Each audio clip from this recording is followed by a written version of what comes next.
एक लड़की की शादी तो होती है, शादी के बाद अपने पति के साथ ससुराल भी जाती है और ससुराल में अपने ससुराल के जितने भी लोग होते हैं उनके साथ में बड़े खुशहाल तरीके से समय गुजारती है। कुछ दिन जब समय गुजर जाता है, एक दिन अपने पति से कहती है कि मुझे कुछ दिनों के लिए अपने मायके जाना है।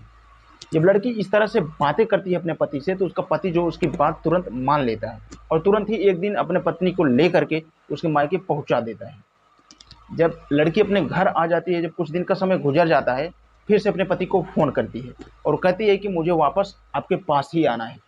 इस बार उसका पति जवाब देता है कि तुम्हें वापस यहाँ नहीं आना है, बल्कि हमेशा के लिए वहीं पे रहना है। जब इस तरह की बातें वो करता है, तो ये सारी बातें वो लड़की अपने माता पिता को बता देती है। इस बार उसके माता पिता तुरंत ही अपने दामाद के पास फ़ोन करते हैं और पूछते हैं कि आखिरकार वो हमारी बच्ची को यहाँ से क्यों नहीं लेके जा रहा है। इस बार दामाद जवाब देता है कि दरअसल तुम्हारी बेटी जो है वो प्रेग्नेंट है। उसके पेट में जो बच्चा है वो बच्चा मेरा नहीं, किसी और का है। मात्र इतना ही बात कह के वो अपना पल्ला झाड़ लेता है। लेकिन जब ये लोगों को पता चलता है तो किसी को भी अपने कानों पे यकीन ही नहीं होता है। वाकई में ये दोस्तों, जो आज की ये जो कहानी है, ये कहीं ना कहीं इंसानियत को भी शर्मसार कर देने वाली है। तो नमस्कार दोस्तों, मैं जेपी पाल, भोजपुरी, उत्तर प्रदेश जिला जौनपुर से। आज की जो ये घटना है, दरअसल ये घटना है उत्तर प्रदेश की। उत्तर प्रदेश का एक ज़िला पड़ता है कानपुर, और इसी कानपुर का एक थाना पड़ता है शिवराजपुर। शिवराजपुर इलाके का ही रहने वाला सूरज सिंह, जिसकी उम्र है लगभग 25 साल। सूरज सिंह जो कि अपने गांव का ही नहीं बल्कि एरिया का काफ़ी दबंग व्यक्ति था। एक दिन सूरज अपने ही गांव के एक लड़की के घर में ज़बरदस्ती घुस करके और उस लड़की के साथ में दुष्कर्म कर देता है और उसके बाद में बड़े आसानी से अपने घर वापस भी आ जाता है। लेकिन उसी रात वो लड़की अपने माता पिता से ये सारी बात बता देती है। जिस लड़की का दुष्कर्म करके वो आता है सूरज सिंह, उस लड़की का नाम होता है सुनीता सिंह, जिसकी उम्र है लगभग 19 साल। जब सुनीता सिंह ये सारी बातें अपने माता पिता से बताती है तो उसके माता पिता काफ़ी गुस्से में आ जाते हैं और तुरंत ही अपनी बच्ची को लेकर के थाने जाने की तैयारी कर लेते हैं। लेकिन सूरज को जैसे ही पता चलता है कि वो लोग मेरे खिलाफ में एफआईआर करने वाले हैं, सूरज फिर उस लड़की के घर पे जाता है और उसके पूरे घर परिवार वालों को धमकी देता है और वो कहता है कि अगर मेरे खिलाफ में किसी ने भी एफआईआर दर्ज करवाया तो तुम्हारे पूरे खानदान को मैं हमेशा हमेशा के लिए इस दुनिया से हटा दूंगा। लेकिन इसके बावजूद भी सुनीता के घर परिवार वाले उसके धमकी से बिल्कुल नहीं डरते हैं और वो एफआईआर करने की जिद पे उतर जाते हैं। फिर सूरज को लगता है कि शायद मेरी बातों का कोई भी महत्व तो नहीं दे रहे हैं। सूरज एक षड्यंत्र बनाता है और इसी षड्यंत्र के तहत एक दिन सूरज अपनी माँ को लेकर के सुनीता सिंह के घर पे पहुंच जाता है और कहता है कि जो मैंने सुनीता सिंह के साथ गलत किया है, मैं इसे अब शादी करूंगा। जब शादी की बात सुनीता के घर परिवार वालों के सामने रखता है तो सुनीता के घर परिवार वाले भी इस बात के लिए एग्री हो जाते हैं। लेकिन सूरज कहता है कि शादी अगर करूंगा तो मैं यूं ही नहीं करूंगा, बल्कि धूमधाम से करूंगा, और धूमधाम से शादी करने के लिए कुछ समय चाहिए। तो बेहतर है कि हम शादी की तैयारी पहले करते हैं, फिर एक दिन मुकर्रर करके और फिर उस दिन हम शादी भी कर लेंगे। सुनीता के घर परिवार वाले भी मान जाते हैं और लगभग समय गुजरने लगता है। 2 महीने का जब समय गुजरता है तो लोगों को पता चलता है कि सुनीता प्रेग्नेंट हो चुकी है। जब सुनीता के घर परिवार वालों को पता चलता है कि उनकी बच्ची प्रेग्नेंट हो चुकी है, अब वो सूरज सिंह के ऊपर दबाव डालना शुरू कर देते हैं कि जल्द से जल्द शादी का दिन रखा जाए और इस शादी को किया जाए। लेकिन जब सूरज को पता चलता है कि सुनीता प्रेग्नेंट हो गई है, वो सामने से आकर के जवाब देता है कि मैं तुम्हारी बच्ची से, सुनीता से अब शादी ही नहीं करूंगा, और साथ ही साथ धमकी भी देता है कि अब अगर तुम लोगों ने जा करके मेरे खिलाफ एफआईआर किया, जो मैंने कहा था वो बिल्कुल हकीकत में कर दूंगा। इसे धमकी मत समझना। जब इस तरह की बातें वो करता है तो उसके परिवार वाले भी सोच में पड़ जाते हैं कि सूरज सिंह अब उसकी बच्ची के साथ शादी तो करेगा नहीं, अब उनकी बच्ची का क्या हाल होगा। तुरंत ही सुनीता के माता पिता एक दूसरे लड़के की तलाशी करना शुरू कर देते हैं और तुरंत ही कानपुर के ही कन्नौज में जा करके एक लड़के को देख करके और सुनीता की उससे शादी कर देते हैं। शादी के बाद तुरंत सुनीता भी अपने पति के साथ ससुराल चली जाती है और बड़े बेहतर तरीके से समय गुजारती है। कुछ दिन का जब समय बीत जाता है तो एक दिन सुनीता अपने पति से कहती है कि मुझे वापस घर जाना है। उसका पति भी वापस घर पहुंचा देता है। लेकिन सुनीता जब अपने घर आती है, इस बात की खबर फिर से सूरज को पता चलता है।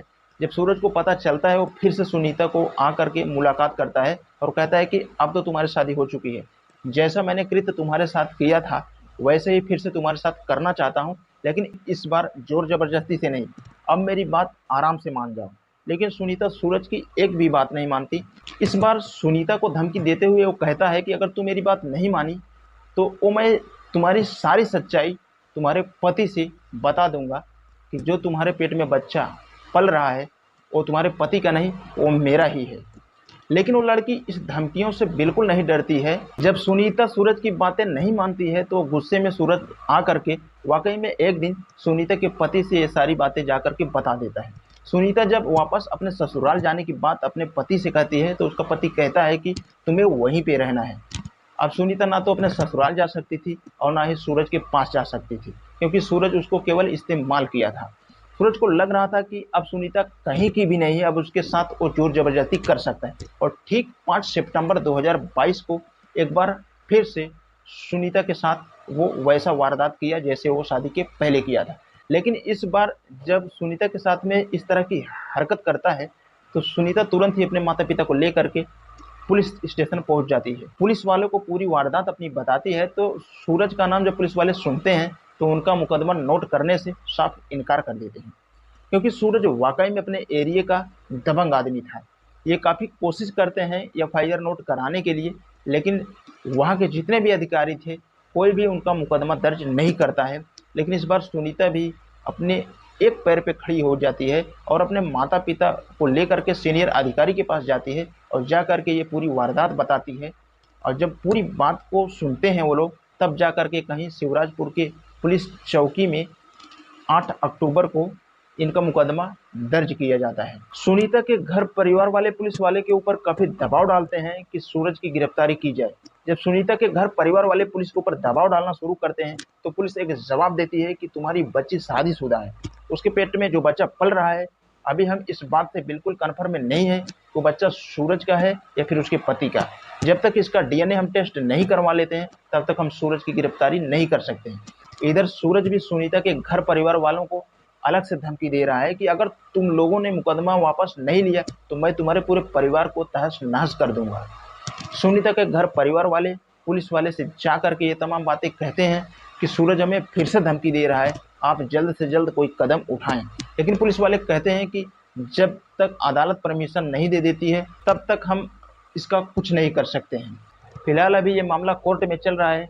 देखना अब ये है कि आखिरकार कब तक अदालत से नोटिस मिलती है, सुनीता का डीएनए टेस्ट होता है और सूरज की गिरफ्तारी होती है। दोस्तों, इस कहानी का सुनाने का उद्देश्य किसी को परेशान नहीं करना है, ना ही किसी को ठेस पहुंचाना है, बस आपको जागरूक करना है। तो दोस्तों, ये कहानी के बारे में आपका क्या कहना है, आप कमेंट बॉक्स में अपनी राय ज़रूर दें। तो दोस्तों, कुछ लोगों ने नाम लेने के लिए अपील किया था तो उन लोगों का मैं नाम लेना चाहूँगा।